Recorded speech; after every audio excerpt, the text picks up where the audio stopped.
शिवा शिवाभ्याम नमः। आज हम उस आरक्षण पर चर्चा करने जा रहे हैं, क्योंकि हमारे देश में इस समय उथल पुथल मची हुई है। सभी वर्ग आपस में संघर्ष कर रहे हैं। ये आरक्षण का दुष्प्रभाव हमारे देश पर पूर्णतः व्याप्त हो चुका है। तो इस विषय में हम तो राम जी के पथ पर चलने वाले हैं, तो मैं एक वाल्मीकि रामायण से इस विषय पर भरत जी के उन वाक्यों को उद्धृत करता हूँ, जिसे लोग समझें, चाहे राजनेता हों, समाज के लोग समझें, उससे लोगों का हित होगा, कल्याण होगा। जैसा कि भरत जी ने ये कहा, उनको पिताजी ने राज प्रदान किया था।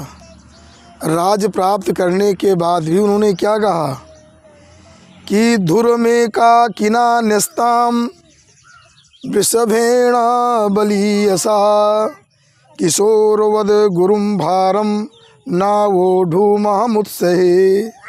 उन्होंने कहा कि एकाकिना वृषभेण बलियसा, बलवान जो वृषभ है वो अकेले गाड़ी को ढो सकता है। तो यहाँ पर क्या है, यहाँ पर जो अयोध्या का साम्राज्य है, समुद्र क्षितिशा नाम जो साम्राज्य है, वही बैलगाड़ी। भरत जी कहते हैं राम जी से कि आप वृषभ हैं, आप इसे ढो सकते हैं, अच्छी प्रकार से ढो सकते हैं, अकेले ढो सकते हैं, लेकिन मैं नहीं ढो सकता हूँ। धुरम निस्ताम, धुर को आप ढो सकते हैं, मैं नहीं ढो सकता हूँ। क्यों? किशोरवत, मतलब जैसे बाल वत्स, जैसे छोटा बछड़ा हो। छोटा बछड़ा जो है वो बहुत बड़ी बैलगाड़ी को कैसे ढोएगा, वैसे मैं हूँ। मैं इस गाड़ी को, अयोध्या का जो विशाल साम्राज्य है, उसे मैं नहीं ढो सकता हूँ। इस बात को उन्होंने और भी बातें कही, इसको समझना चाहिए। उन्होंने ये भी कहा कि गतिम खर इवा स्वस्य हंसस्येव च वायसः नान्ये तु मुत्सहे वीर तव मार्ग मरिंदमा। हे अरिंदम, राम जी से कहा, शत्रुन दमयत अरिंदमा। तो क्योंकि कहा जैसे गधा और घोड़ा, आप कहीं यात्रा करना है तो घोड़े की जगह पर आप गधे पर बैठ जाएंगे, इतना समय आपको लगेगा। तो कभी भी गधा जो है वो घोड़े की बराबरी नहीं कर सकता है, और ना तो कौवा कभी हंस की बराबरी कर सकता है। जैसा कि बताया गया है, एक महाभारत में एक प्रसंग आया है जहाँ पर एक हंस बैठा था, बहुत सारे कौवे घेर लिए और कहा कि मुझसे उड़ान करो, हम लोग बराबरी करो हमसे। तो उस हंस से तो कौवे ने कहा कि मैं 100 उड़ान जानता हूँ। जब बहुत ज़्यादा परेशान कर दिया, हंस ने कहा चलो उड़ते हैं समुद्र पर।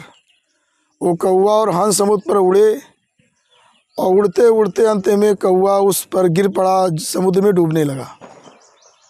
तो हंस ने कौवे से कहा कि तुम 100 उड़ान गिना रहे थे, ये तो अलग से कोई नई उड़ान उड़ रहे हैं क्या? कहा नहीं, मैं डूब रहा हूँ, जल्दी बचाओ। हंस ने उसे उछाल करके पीठ पर रखा, बाहर निकाला। इस प्रकार से उन्होंने कहा है।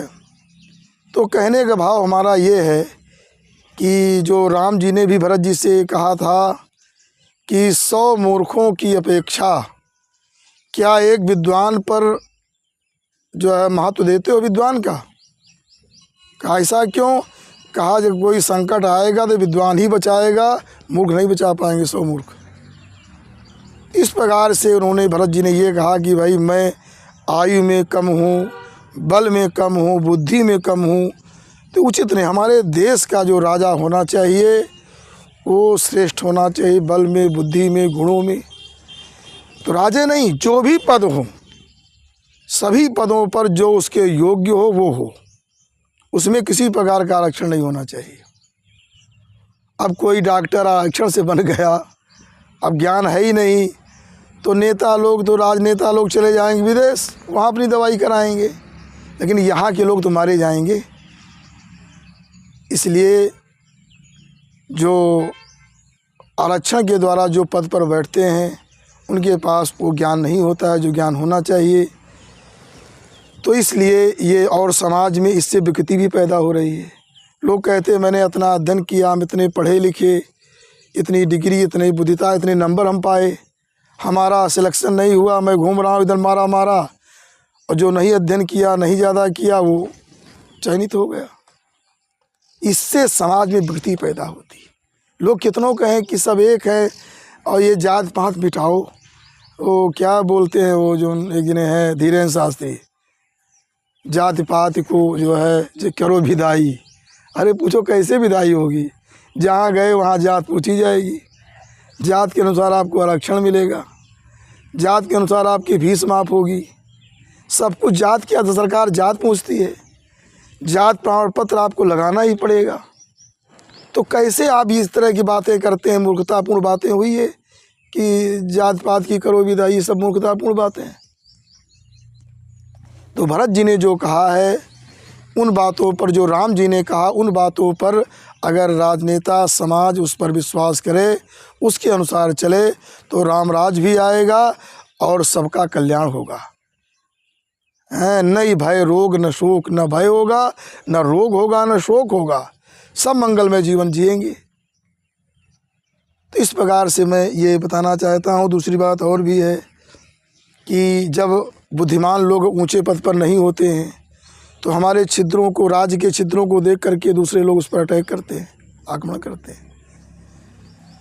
तो इस प्रकार से हर प्रकार से ऊंचे पदों पर आज से अगर बुद्धिमान लोग, भाई यही प्रकाश है। हम तो कहते दीपावली हुआ, ये राजनेताओं को सबको प्रकाश मिले, बुद्धि पवित्र हो और अच्छे कार्य करे, समाज को पीड़ा न पहुंचावे, सारा समाज हमारा सुखमय हो, जीवन हो, यही दीपावली का उद्देश्य है। तो इस प्रकार से अगर हम करेंगे, अब जो है कितने लोग SC ST एक्ट में फंसाए जाते हैं, कितना लोग पीड़ा पहुंचती है उनको। तो केवल वोट की राजनीति ना हो और जो है प्रतिभावान जो व्यक्ति, उनका सम्मान हो, उन्हीं से देश का हित होगा, समाज का हित होगा, कल्याण होगा। और हमारा भारत को ये प्रचार नहीं करना पड़ेगा कि भारत हमारा इतना से इतना भारत के पास है। दूसरे देश कहेंगे, दूसरे देश की मीडिया प्रचार करेगी, अपने देश की मीडिया कोई ज़रूरत नहीं।